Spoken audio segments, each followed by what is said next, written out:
একটা ছেলে আর একটা মেয়ের ভালোবাসার মধ্যে পার্থক্য কি জানেন?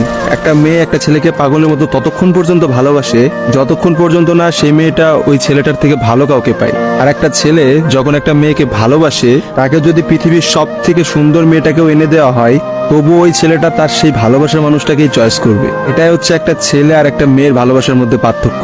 কারণ ছেলেরা কোনো সময় বেটার অপশন খোঁজে না, ছেলেরা সবসময় তার শান্তির জায়গাটা খোঁজে। আর একটা ছেলে একটা মেয়েকে যতটা ভালোবাসতে পারে, একটা মেয়ে তার এক গুণও ভালোবাসতে পারে না। ছেলেদের ভালোবাসাটা ভয়ঙ্কর রকমের সুন্দর হয়, কারণ একটা ছেলে যখন একটা মেয়েকে মন থেকে ভালোবাসে, সেই মেয়েটার থেকে ভালো কোনো অপশন সে কখনো মাথার মধ্যে চিন্তাই করে না। ছেলেদের ভালোবাসার সাথে কারোর ভালোবাসার তুলনা করা যায় না। ছেলেরা তাদের ভালোবাসার মানুষটাকে যেমন অন্য কারোর সাথে সহ্য করতে পারে না, ঠিক তেমনি একটা ছেলে কখনোই তার ভালোবাসার মানুষটাকে রেখে অন্য কোনো মানুষের পেছনে কখনো ঘুরঘুর করে না। ছেলেরা কখনো কোনো বেটার অপশন বা কোনো সুন্দরী মেয়ে দেখলে তার গার্লফ্রেন্ডকে ভুলে যেতে পারে না।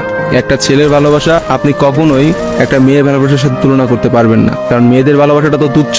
তারা একটু ভালো অপশন পাইলে, তারা একটু ভালো কাউকে পাইলে, বাইরে যেখানে দেখবে যে টাকা পয়সা আছে এমন কোনো জায়গা পেলে মেয়েরা সেখানেই ছুটে। তারা তাদের ভালোবাসার সম্পর্কটাকে ভুলে যেতে কোনো সময়ই নেয় না। একটা মেয়ে যত সহজে একটা ভালোবাসার সম্পর্ক ভুলে যায়, একটা ছেলে কিন্তু অত সহজে তার ভালোবাসার সম্পর্কটাকে ভুলতে পারে না। আপনি একটা জিনিস খেয়াল করে দেখেন তো, রাস্তার মোড়ে মোড়ে কতগুলা পাগল ঘুরে বেড়ায়। যে পাগলগুলোর মধ্যে ছেলেরা বেশি না মেয়েরা বেশি?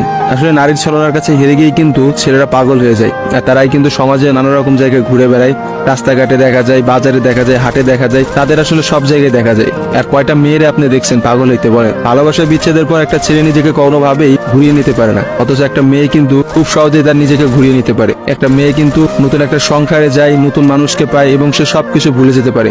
আসলে ভাই, নারীদের ছলনা বোঝার ক্ষমতা না ছেলেদের এখনো হয় নাই। একটা কথা আছে, ইতিহাস কিন্তু সাক্ষী যে নারীরা কিন্তু চরম ছলনাময়ী। আপনি কখনোই একটা নারীর ছলনা ধরতে পারবেন না। একটা ছেলে কখনোই একটা নারীর ছলনা বুঝতে পারে না। একটা নারী আসলে কি করতেছে বা তার মনতে কি চলতেছে, এটা কখনোই তার মুখ দেখে বা তার সাথে মিশে আপনি বুঝতে পারবেন না। অথচ একটা ছেলে, সে কিন্তু কখনো ছলনা করে না। ছেলেদের মানুষের মধ্যে কিন্তু কখনো কোনো ছলনা থাকে না। তারা কিন্তু নিঃস্বার্থভাবে তার প্রিয় মানুষকে ভালোবেসে যায়। দিন শেষে দেখা যায় যে প্রত্যেকটা ছেলেই কিন্তু মেয়েদের কাছে ঠকে যায়। দেখা যায় তার ভালোবাসার মানুষটা কিন্তু একটা সময় বলে, তোমার থেকে ওই ছেলেটা অনেক ভালো, তোমার থেকে ওই ছেলেটা অনেক বেশি টাকা পয়সা আছে, বা তোমার থেকে ওই ছেলেটা অনেক বেশি ভালো অবস্থানে আছে। এইসব কথা বলে কিন্তু একটা মেয়ে খুব সহজে একটা সম্পর্ক নষ্ট করে দেয়। কিন্তু আপনি কি দেখাইতে পারবেন যে কোনো ছেলে কোনো মেয়েকে বলছে যে তোমার থেকে ওই মেয়েটা অনেক ভালো, বা ওই মেয়েটা তোমার থেকে অনেক ভালো অবস্থানে আছে, আজকে আমি তোমাকে ছেড়ে দিচ্ছি ওর কারণে? কখনোই দেখতে পাবেন না। কারণ একটা ছেলে কখনোই তার প্রিয় মানুষটাকে অন্য কোনো মেয়ের জন্য ছেড়ে যায় না। আর আপনাকে আমি হাজার হাজার এমন অপশন দেখাইতে পারবো যেখানে হাজারটা মেয়ে হাজারটা ছেলেকে এই বেটার অপশনের কথা বলে ছেড়ে চলে গেছে।